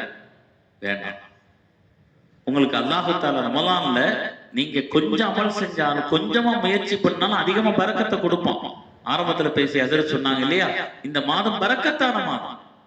மற்ற நாட்களில் 10 மணி நேரம் நீங்க வேலை செய்றீங்க, ரமலான்ல நீங்க ஒரு 5-6 மணி நேரம் வேலை செஞ்சாலும் அந்த 10 மணி நேரம் செய்த வேலையில் உள்ள பரக்கத்தை விட அல்லாஹ் அதிகமா கொடுப்போம். நம்புங்க, நிதர்சனமாக நடக்கிறது. நோம்பாளிகள் எத்தனை பேர் சொல்றாங்க, நான் லேட்டா தான் கடை திறக்கிறேன், அல்ஹம்துலில்லாஹ் எனக்கு திருப்தியா இருக்கிறது என்று சொல்ற எத்தனை பேர் இருக்கிறாங்க. அப்படி இருக்கும்போது ரொம்ப நேரம் வேலை செய்யக்கூடாது. சில வேலைகள் பாத்தீங்கன்னா உடலுக்கு ரொம்ப பலவீனத்தை உண்டாக்குற மாதிரி இருக்கும், மூட்டை தூக்குற மாதிரி அல்லது அது மாதிரி கனமான வேலை இருக்கும். நோன்பு நேரத்துல கொஞ்சம் அதெல்லாம் குறைச்சிக்கணும். நோம்பாளிகள் இது மாதிரி கனமான வேலைகளை குறைத்துக் கொள்வது நல்லது. அதை செய்வது மக்ரூஹ் என்று அறிஞர்கள் நமக்கு சொல்லித் தருகிறார்கள். எனவே அதையெல்லாம் நாம் இந்த நேரத்தில் கவனத்தில் கொள்ளலாம். அடுத்து முக்கியமானது நோன்பை முறிக்கின்ற விஷயங்கள். நோன்பு முறிக்கிற விஷயங்களை நான் ஆரம்பத்துல சொன்னேன், 2 வகை இருக்கிறது. ஒன்று நோன்பு முறிக்கும் கலா செஞ்சால் போதும். இன்னொரு வகை நோன்பை முறிக்கும் கலா பத்தாது, கஃபாராவும் சேர்த்து நாம் அதை செய்ய வேண்டும். இதுல நோன்பை பொதுவாக முறிக்கிற காரியங்கள், அதற்கு கலா மட்டும் போதும். மறதியாக ஒருவர் ஒன்று விட்டார், பொதுவாக மறந்து சாப்பிட்டா அதனால நோன்பு முறியாது. நோன்பு அதாவது மறந்து தண்ணி குடிச்சாலும் சாப்பிட்டாலும் நோன்பு முறியாது. ஒருத்தர் நோன்பு வச்சிருக்கிறது மறந்துட்டு குடிச்சாரு, நோன்பு முறியாது. ஆனா நோன்பு முறிஞ்சிருச்சுன்னு நினைச்சிட்டு திரும்ப ஒருத்தர் குடிப்பாரு பாத்தீங்களா, அப்ப நோன்பு முறிஞ்சிருச்சு. பல பேர் அப்படி நினைச்சுக்கிறாங்க, சாப்பிட்டவை முறிஞ்சிருச்சு. மறதியா சாப்பிட்டா நோன்பு முறியாது. ஆனால் திரும்பவும் நம்ம நோன்பு முறிஞ்சிருச்சுன்னு நினைச்சிட்டு சாப்பிட்டா நோன்பு முறிந்து விட்டது. அப்படி செய்யறவங்கள இது தவறுதலாக நடக்கிற ஒரு செயல். அப்ப இந்த நேரத்துல கலா செய்தால் போதுமானது, கஃபாரா தேவையில்லை. மறதியா சாப்பிடுறோம், நோன்பு முறிஞ்சிருச்சுன்னு நினைச்சிட்டு திரும்பவும் சாப்பிடுறோம் அப்படின்னு சொன்னா இதனால் நோன்பு முறியும், கலா செய்தால் போதுமானது. அதே போல ரத்தம் எடுக்கிறார் நோன்புடைய நேரத்தில். இது நோன்பை முறிக்கின்ற விஷயங்களில் நான் சொல்லுகிற பொழுது மிக முக்கியமாக நோன்பை முறிக்கக்கூடிய காரியங்களில் அனுமதிக்கப்பட்ட காரணங்களுக்காக வேண்டி நோன்பை ஒருவர் இடையிலேயே முறிக்கிறார். அனுமதிக்கப்பட்ட காரணம், நோன்பு வச்சுட்டாரு, திடீர்னு ஊருக்கு போக வேண்டிய சூழ்நிலை, ரொம்ப தூரமாக பயணம் போறாரு. அப்படி பயணம் செல்பவர் நோன்பு விட்டுறலாம், அனுமதிக்கப்பட்டவர். இந்த நோன்பை கலார செஞ்சால் போதுமானது, ஏன்னா இது மார்க்கத்தில் அனுமதிக்கப்பட்டது. அதே போல வளமையா சாப்பிடுறது பழக்கம் இல்லாத சில பொருட்களை உழுகிட்டார், கல் எடுத்து வாயில போட்டாரு, சும்மா உள்ள போயிருச்சு. ஒரு குச்சி எடுத்து மெண்டாரு, உள்ள போயிருச்சு. கல்லு, மண்ணு, குச்சி இது மாதிரி உள்ளது தொண்டைக்குள் சென்று விட்டால் நோன்பு முறியும், கலா செய்தால் போதுமானது, அதற்கு பெரிய தண்டனை இல்லை. வாய் கொப்பளிக்கும் போது நம்மள அறியாம தண்ணி உள்ள போயிருச்சு, உது செய்யும் போது வாய் கொப்பளிச்சோம், தண்ணி உள்ள போயிருச்சு, நல்லா தெரியுது தொண்டைக்குள்ள தண்ணி போனது, நோன்பு முறிஞ்சிரும், கலா செய்தால் போதுமானது. மூக்கு சுத்தம் பண்ணும்போது சில நேரத்தில் நல்ல தண்ணி ஊத்திட்டோம், உள்ள போய் இறங்கிடும். ஏன்னா மூக்கு, தொண்டை, காது எல்லாம் ஒன்றோடு தொடர்புடையது. அதனாலதான் இந்த 3ஐயும் கவனிக்கின்ற மருத்துவரை இஎன்டி டாக்டர்னு சொல்றோம் இல்லையா, இந்த 3க்கும் ஒரு தொடர்பு இருக்கிறது. அதனால காது வழியா ஒரு மருந்து ஊத்தி அதுவும் தொண்டைக்கு போகலாம். அதே மாதிரி மூக்கு வழியா மருந்து ஊத்தினாலும் தண்ணீர் ஊற்றினாலும் தொண்டைக்கு போகலாம். வாய் வழியாக நாம தண்ணீர் ஊத்தினாலும் தொண்டைக்கு போகும். அந்த மாதிரி இருக்கும்போது ஒரு மூக்குல தண்ணியை வேகமா ஊத்துறாரு, தொண்டைக்குள்ள போனது தெரிகிறது, நோன்பு முறிஞ்சிடும், அவர் கலா செய்தால் போதும். இது வேண்டுமென்றே செய்யவில்லை, தவறுதலாக நடந்து விட்டது. அதே போல ஷரியத்தில் அனுமதிக்கப்பட்ட காரணத்துக்காக மருந்து சாப்பிடுறாரு. அதாவது நோன்பு வச்சிருக்கும் போது திடீரென்று அவருக்கு பலவீனம் ஏற்பட்டது, மருந்து சாப்பிட வேண்டிய அவசியம் ஏற்பட்டது, மருந்து சாப்பிடுறாரு, நோன்பு முறிஞ்சிடும், கலா செய்தால் போதுமானது. நிர்பந்தமாக மயக்கம் வந்து விட்டது, தண்ணி கொடுக்கிறாங்க அவருக்கு, நோம்பு முறிஞ்சிருச்சு, கலா செஞ்சால் போதும், இது நிர்பந்தம். காது மூக்கல எண்ணெய் விடுறாரு, அவரு நோம்பு முறிக்கணும்னு எண்ணம் இல்லை, ஆனால் அந்த எண்ணெய் தொண்டையிலே வந்து பட்டு விட்டது, நோம்பு முறிஞ்சிரும், கலா செய்தால் போதுமானது. இப்படி மார்க்கத்தில் அனுமதிக்கப்பட்ட காரணங்களுக்காகவோ அல்லது தவறுதலாக என்ன வாய்க்கு பிடிக்குமா தண்ணி உள்ள போறது, காதுல மருந்து போடும் போது உள்ள போறது, இந்த மாதிரி மூலமாக நோன்பு முறிஞ்சா இதற்கு கலா மட்டும் போதுமானது, கஃபாரா தேவையில்லை. ஆனா அதே நேரத்துல சில தவறுகள் இருக்கிறது, அதை செஞ்சுட்டா கஃபாரா அவசியம். 60 நோன்பு வைக்கணும். எத்தனை நோன்பு வைக்கணும்? 60 நோன்பு. அல்லாஹ் நம்மை பாதுகாப்பானா. அது எந்த மாதிரி அப்படின்னு கேட்டா, கஃபாராவோடு உள்ளது. நம்ம வளமையா சாப்பிடுற சாப்பாடு வேண்டுமென்றே அதை எடுத்து சாப்பிடணும். நல்லா தெரியுது நோன்பு வச்சிருக்கிறோம், எந்த மறதியும் இல்லை, நல்லா தெரிஞ்சுக்கிட்டே எந்த காரணமும் இல்லாம நம்ம சாப்பாடு சாப்பிடணும். வளமையா சாப்பிடக்கூடிய, சாப்பிடுவதற்கான தகுதியுள்ள உணவு. நான் ஆரம்பத்துல சொன்னேன்ல, கல்லு மண்ணை இந்த மாதிரி உள்ளதை விழுகுனா அது வேற. சாப்பிடுவதற்கான உணவுகளை வேண்டுமென்றே ஒருவர் சாப்பிட்டு விட்டால் நோன்பு முறிஞ்சிரும். கஃபாராவோடு அவர் அதை நிறைவேற்ற வேண்டும். மருந்தும் அப்படிதான், காரணமே இல்லாம மருந்த குடிக்கிறார், தகுந்த காரணம் இல்லை, மருந்து குடித்தார், அதுவும் கஃபாராவோடு அதை அவர் நிறைவேற்ற வேண்டும். நோன்பு வச்சுக்கிட்டு இருக்கும் போது எந்த மறதியும் இல்லாமல் அவர் இல்லற வாழ்க்கையில் ஈடுபடுகிறார் என்று சொன்னால், அவர் மனைவியோடு சேர்ந்து விடுகிறார் என்று சொன்னால், அதற்கு கஃபாராவோடு அதை அவர் நிறைவேற்ற வேண்டும்.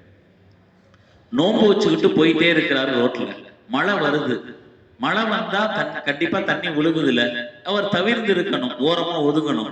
இவர் நல்ல மழைக்கு நேரம் வாயை புழக்கிறாரு, வாய்க்குள்ள தண்ணி போயிடுச்சு. இது இவருடைய செயலால தான் நடந்திருக்கிறது, வேண்டுமென்றே செய்திருக்கிறார். இப்ப நோன்பு முறிஞ்சிரும், கஃபாராவோடு அதை நிறைவேற்ற வேண்டும் கண்டிப்பா. அதே மாதிரி புகைப்பிடித்தல், நவுது பில்லா, அல்லாஹ் பாதுகாக்கட்டும். நோன்பு வச்சுட்டு எந்த காலத்திலையுமே அதை நாம் செய்யக்கூடாது. அது உடல் நலத்துக்கும் கேடு, அது மார்க்கத்துக்கும் முரண்பாடானது. அந்த மாதிரி ஒரு விஷயத்தை நோன்பு வச்சுட்டு ஒருத்தர் செய்தாருன்னா அவருடைய நோன்பு முறியறது மட்டுமல்ல, கஃபாராவும் கொடுக்கணும்.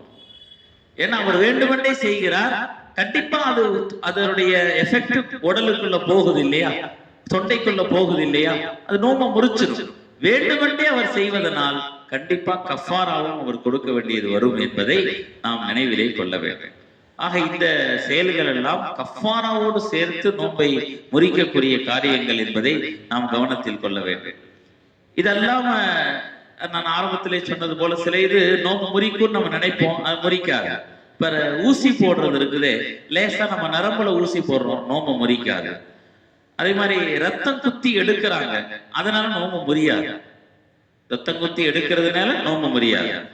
நம்ம சும்மா வீட்டுல உட்கார்ந்து இருக்கிறோம், திடீர்னு அடுப்புல புகை அதிகமா வந்துச்சு, வீடு ஃபுல்லா புகை, நம்ம தொண்டைக்குள்ளே புகை போச்சு, இதனால நோன்பு முறியாது. இதனால எந்த பிரச்சனை இல்லை. ஈ கொசு அது திடீர்னு பறந்து வந்துச்சு, நம்ம வாயை திறந்துட்டு உட்கார்ந்து இருந்தோம், உள்ள போச்சு, அதனாலே நோன்பு முறியாது. அதே மாதிரி ஒருத்தர் ஜுனுபாலியா ஆகிறாரு நோன்பு வச்ச நிலையில, அதனால நோன்புக்கு பாதிப்பு வருமா? பாதிப்பு வராது. ஆனால் உடனே குளித்துக் கொள்வது சுன்னத், முஸ்தஹப். சளி விழுங்குறாரு, நான் எச்சில விழுங்குறது சொன்னேன், எச்சிலா இருந்தாலும் சரி சளியா இருந்தாலும் அதை விழுங்குறதுனால நோன்பு முறியாது. ஏன்னா அது வாய்க்குள்ளே இருக்கிறது, அதனால நோன்பு முறியாது. ஆனா அதை சேர்த்து வச்சு விழுங்குறது மக்ரூஹ், வெறுக்கத்தக்கது என்பதை நாம் கவனத்தில் கொள்ளணும். வாந்தி கொஞ்சமா எடுக்கிறார் நோன்பு வச்சுக்கிட்டு, அதனால எந்த நோன்புக்கு பாதிப்பும் ஏற்படாது. வாய் நிரம்ப அவர் வாந்தி எடுத்தால் தான் அது நோன்பை முறிக்கும். அதே போல கடலை அளவு இருக்குல்ல, சொன்ன இந்த கொண்டக்கடலை, இந்த அளவு விட சின்னது அவர் பல்லுல இருந்துச்சு. நம்ம தான் சஹர்ல நல்லா சாப்பிடுவோமே, பெரும்பாலும் சஹர்ல மட்டன் இல்லாம சாப்பாடு இருக்காது, சிக்கன் இல்லாம சஹர் இருக்காது இல்லையா. மற்ற நாள்ல வாரத்துல 2 நாள் தான், ரமலான்ல எல்லா நாள்லயுமே பரக்கத்தா இருக்கும் அல்ஹம்துலில்லாஹ். அதை அவசரமா சாப்பிட்டு இருப்பாரு, நியத்தெல்லாம் வச்சுட்டாரு, காலையில அப்படியே நாக்க அப்படியே சுழற்றாரு, பார்த்தா ஒரு கறி துண்டு வருது, கொண்டக்கல்லை விட சின்ன அளவு, அதை முழுகினாரு, நோன்பு முறியாது.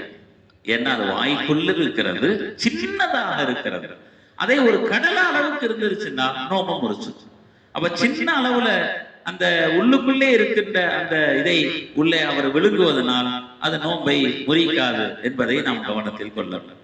அப்ப இந்த மாதிரி சில விஷயங்கள் நோம்பு முறிக்காது. நம்ம நினைச்சுக்குவோம் நோம்பு முறிச்சிருமோ, ஊசி போட்டா நோம்பு முறிஞ்சிருமோ, ரத்தத்தை வெளியெடுத்தா நோம்பு முறிஞ்சிருமோ, வாய் பல்லுல இருக்கிற அந்த சின்ன சின்ன துகள்களை முழுங்கினால் நோம்பு முறிஞ்சிருமோ, சளியை சேர்த்து வச்சு முழுங்கணும் நோம்பு முறிஞ்சிருமோ, இப்படி எல்லாம் நம்ம நினைச்சிட்டு இருப்போம். நிறைய பேருக்கு இந்த எண்ணெய் போட்டா நோம்பு முறிஞ்சிருமா, நகை வெட்டா நோம்பு முறிஞ்சிருமா, முடி வெட்டா நோம்பு முறிஞ்சிருமா, காலம் இருக்கிற வரைக்கும் இந்த சந்தேகம் இருந்துகிட்டே இருக்கு. நம்ம தெளிவா சொல்லிடுறோம், இதுக்கும் நோம்புக்கும் எந்த பிரச்சனையும் இல்லை. நோம்பு முறியறதுக்கு ஏதாவது ஒண்ணு தொண்டைக்குள்ள போகணும், குடலுக்குள்ள போகணும், ஏன்னா வளமையாக நாம் உண்ணுகிற ஏதாவது ஒரு பொருள் உள்ள போகணும். அந்த மாதிரி போனால் மட்டும்தான் அது நோம்பை முறிக்கக்கூடியது என்பதை நாம் கவனத்திலே கொள்ள வேண்டும். கேள்வியுடைய நேரம் நம்ம நிறைய இருக்குதா, பரக்கத்தா இருக்குது. அல்ஹம்துலில்லாஹ். உடல்நல குறைவு ஏற்பட்டால், இது வாட்ஸ்அப் கேள்விகளா? சரி, உடல்நல குறைவு ஏற்பட்டால் ஊசி போடலாமா? நம்ம ஆரம்பத்திலே சொன்னோம், தாராளமா ஊசி போட்டுக்கலாம். நரம்புல போடுற ஊசி, அந்த ஊசி எப்படி இருக்கக்கூடாதுன்னா சத்துக்காக குடலுக்குள்ள போகும் இல்லையா, அந்த மாதிரி ஊசியா இருக்கக்கூடாது. அந்த ஒரு எனர்ஜிக்காக நரம்புல போடுவாங்க, அந்த மாதிரி ஊசியாக இருந்தால் தாராளமாக போட்டுக்கொள்ளணும். நோம்புக்கு எந்த பாதிப்பை ஏற்படுத்தாது. நோன்பு இருக்கிறவங்க வாமிட் எடுத்தா முடிஞ்சிருமான்னு கேட்டிருக்காங்க. நம்ம சொன்னோம், வாய் நிரம்ப ஒருவர் வாந்தி எடுத்து விட்டால் அது நோன்பை முறித்து விடும். கொஞ்சம் வாந்தி நோன்பை முறிக்காது. பெண்கள் நோன்பு வச்சிருக்கும் போது தொழுகை இல்லாத நிலை ஏற்பட்டால் என்ன செய்யணும்? நோன்பை விடலாமா தொடரலாமா? மார்க்கம் நமக்கு தெளிவாக வழிகாட்டுகிறது. நோன்பு கணக்கு இல்லை அவங்களுக்கு, ஆனா நோம்பாளி மாதிரி இருக்கணும். ஏன்னா நோன்பு மாசத்தை கண்ணியப்படுத்தணும் இல்லையா? நோம்பு மாசத்தை கண்ணியப்படுத்தணும் இல்லையா? நோம்பு மாசத்தை கண்ணியப்படுத்தினா என்ன சிறப்பு கிடைக்கிறது தெரியுமா? நம்ம மௌத்தாகும் போது கலிமாவுடைய நசீபு கிடைக்குங்க. நோம்பு மாசத்தை ஒருவர் நோம்பே வைக்கலங்க, இப்ப உதாரணத்துக்கு வயதானவரா இருக்கிறாரு, நோம்பு வைக்கவே வாய்ப்பு இல்லை, அவர் அதுக்கு நோம்புக்கு பதிலாக ஃபிதியான்னு ஒண்ணு இருக்கிறது, ரொம்ப முதுமை அடைந்தவர்களுக்கு. அந்த மாதிரி உள்ளவங்க கூட நோம்பு காலத்துல நோம்பு இருக்கிற மாதிரி தான் இருந்தது. அதே மாதிரிதான் இந்த மாதிரி நோம்பு இல்லாத பெண்கள் நோம்பு காலத்துல நோம்பு மாதிரியே இருக்கிறது தான் சிறப்பு.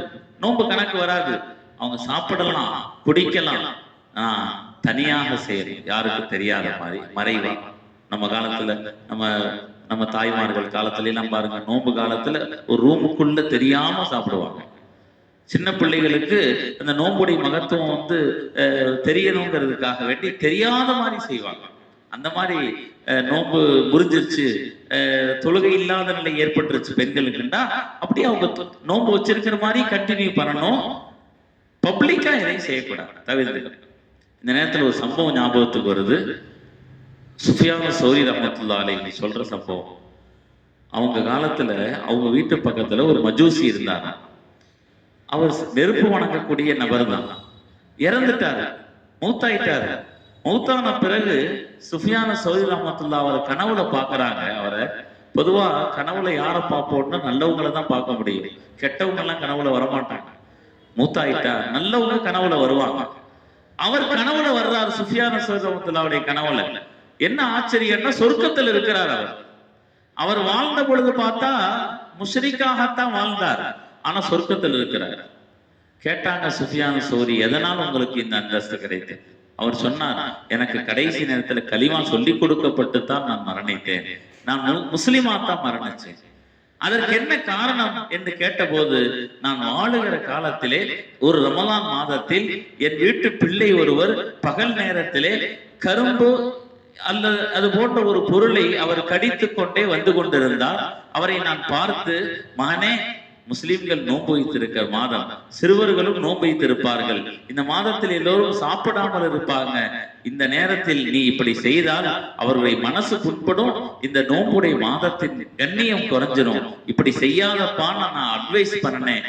அந்த நோன்பு மாதத்துக்கு நான் கொடுத்த அந்த ஒரு கண்ணியம் தான் எனக்கு கலிமாவுடைய நசீபு கிடைச்சிச்சு, எனக்கு கலிமா சொல்லி தரப்பட்டு நான் கலிமாவோடு மரணித்தேன் என்று அவர் சொன்னதாக சுஃபியான் சௌரி ரஹ்மத்துல்லாஹி அவர்கள் பதிவு செய்திருக்கிறார்கள்.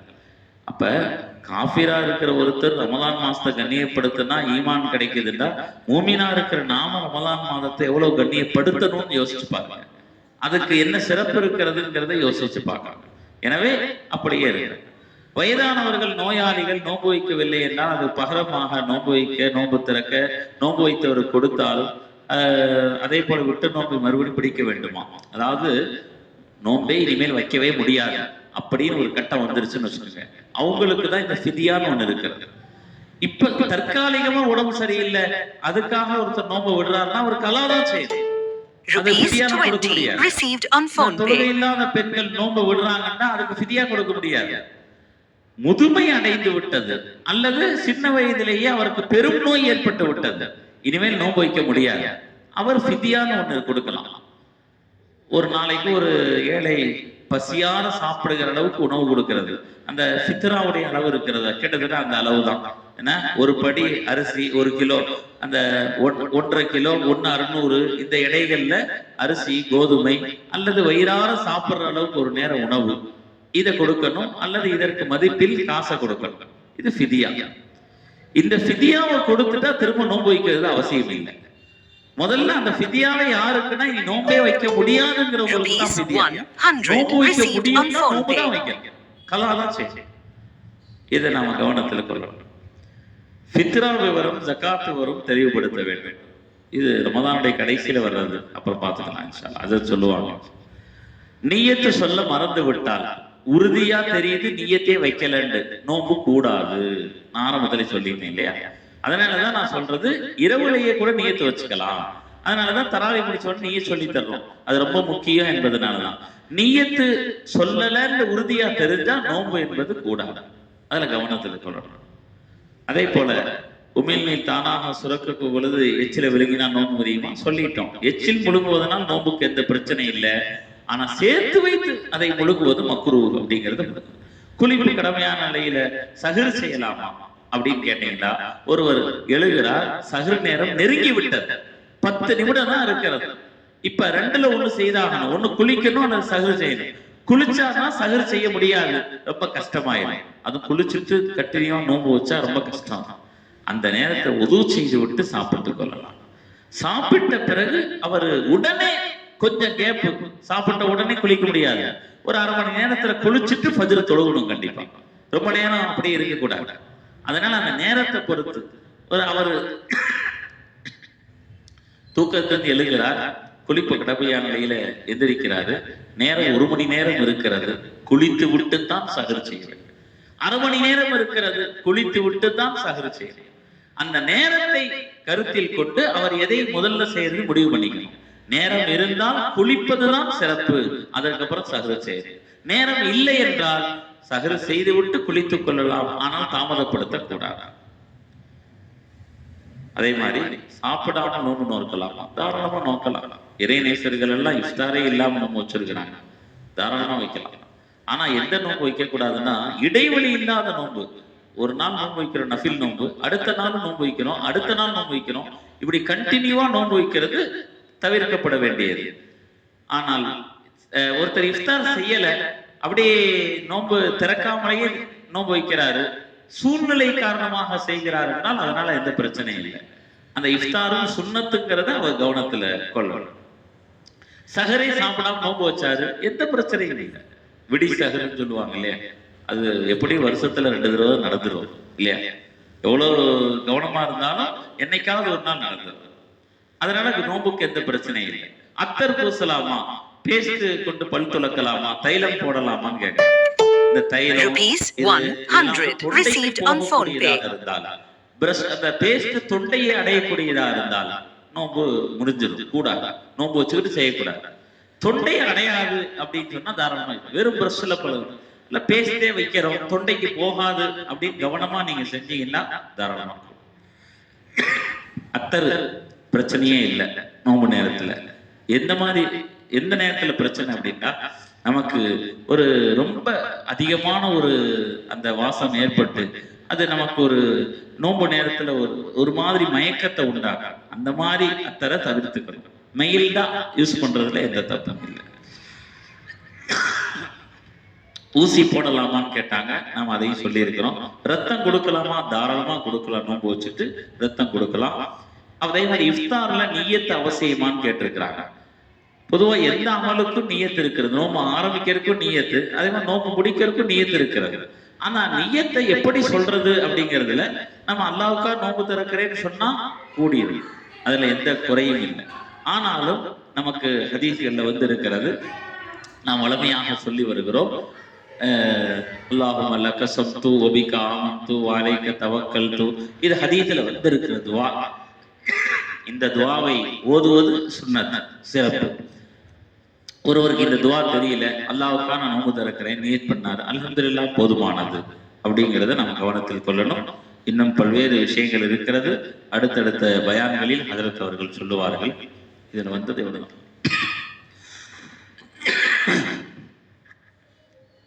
இப்ப இங்க இருக்கிறவங்கள யாருக்காவது இப்ப கேட்ட வகையில சந்தேகம் இருந்தா கேளுங்க இன்ஷா அல்லாஹ்.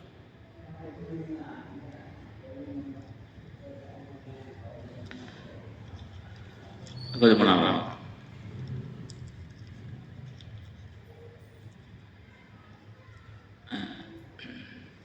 இப்படி கேளுங்க.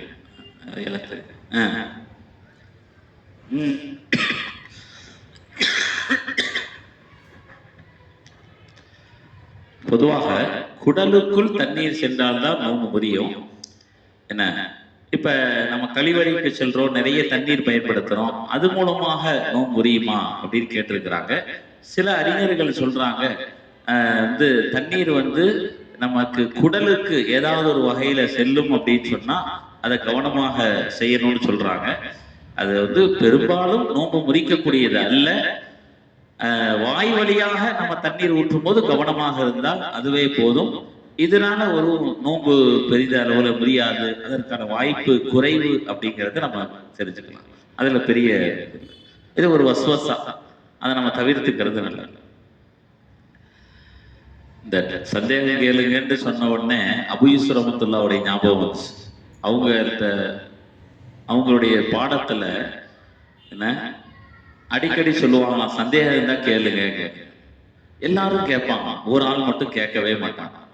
அவங்களுக்கு ரொம்ப கவலையாவே இருந்துச்சான். நான் இப்ப சொல்றதுக்கும் அவங்க கேள்வி கேட்டவங்களுக்கு எல்லாம் இந்த சம்மந்தம் இல்லை. நான் ஆரம்பத்திலே நினைச்சேன் இதை சொல்லணும். கேள்வி சந்தேகங்களை நம்ம கேட்கணும், கண்டிப்பா சொல்ற விஷயங்களை கவனிச்சு நம்ம கேட்கணும், விளக்கத்தை பெறணுங்கிறதுக்காக கேட்கணும். அவர் வந்து ஒருத்தர் கேட்கவே மாட்டாராம், ரொம்ப கவலைப்பட்டாங்க, இவர் கேட்கவே மாட்டேங்கிறாரு. ஒரு நாள் எல்லாரும் அமைதியா இருக்கிறாங்க, அவர் மட்டும் சொல்றாரு, எனக்கு ஒரு சந்தேகம். என்னன்னா, பாடம் நடத்திட்டு இருக்கிறாங்க, அந்த வந்து தொழுகை நேரங்களை சொல்லிட்டு இருக்கும் போது சூரியன் மறையும் வரை அசர் தொழுக வேண்டும், மறைவதற்கு முன்வரை அசர் தொழுதர வேண்டும், மறைஞ்சிட்டா தொழுக கூடாது, மகரிபுடைய நேரம் வந்துருச்சு. அப்ப உடனே அவர் எந்திரிச்சு, சூரியன் மறையாவிட்டால் என்ன சட்டம் அப்படின்னு கேட்டாங்க. சூரியன் அன்றாடம் உதிப்பது மறைவதுங்கிறது இயல்பானது தானே. நடக்காத ஒரு விஷயத்தை சொல்லி சந்தேகத்தை அவர் கேட்டதாக நகைச்சுவையாக சொல்லுவாங்க. அந்த மாதிரி சந்தேகங்களை நம்ம கேட்கும் போது உள்வாங்கி, சொல்லப்பட்ட விஷயங்களை உள்வாங்கி கவனத்தோடு நாம் கேட்கும் போது நிச்சயமாக அதற்கான தெளிவு நமக்கு கிடைக்கும். நாம் கேட்க வேண்டும், கேட்க கேட்கதான் நமக்கு விளக்கங்கள் கிடைக்கும். தட்ட தட்டத்தான் கதவுகள் திறக்கப்படும் இல்லையா? சின்ன குழந்தை அழுக அழுகதான் பால் குடிக்கும் இல்லையா? அந்த மாதிரி கேள்விகளை உரியவர்களிடத்துல கேட்க கேட்க நமக்கு பல்வேறு விஷயங்கள் கிடைக்கும் என்பதை நான் மீண்டும் உங்களிடத்திலே கவனத்துக்கு நான் கொண்டு வந்து, அல்ஹம்துலில்லாஹ், உண்மையிலே இந்த பள்ளிவாசல்ல, இந்த மஸ்ஜிதில், இந்த பெரிய மஹல்லாவில், இந்த மஸ்ஜிதுடைய நிர்வாகம், இமாம் இவர்கள் இந்த மஹல்லாவுக்கு என்ன செய்ய வேண்டுமோ அதை மிகச்சரியாக செய்கிற ஒரு பணியில் இந்த பயான் நிகழ்ச்சியை ஏற்பாடு செய்திருக்கிறார்கள். மாதந்தோறும் ஒரு முக்கிய தலைப்பு, மார்க்கத்தில் மிக முக்கியமாக இருக்கிற இபாதத்துகளில் அடிப்படையாக இருக்கிற உதுவில் துவங்கி நோன்பு, ஜக்காத்து, அடுத்தடுத்து ஜக்காத்து, ஹஜ்ஜு என்று எல்லா இபாதத்துகளை குறித்து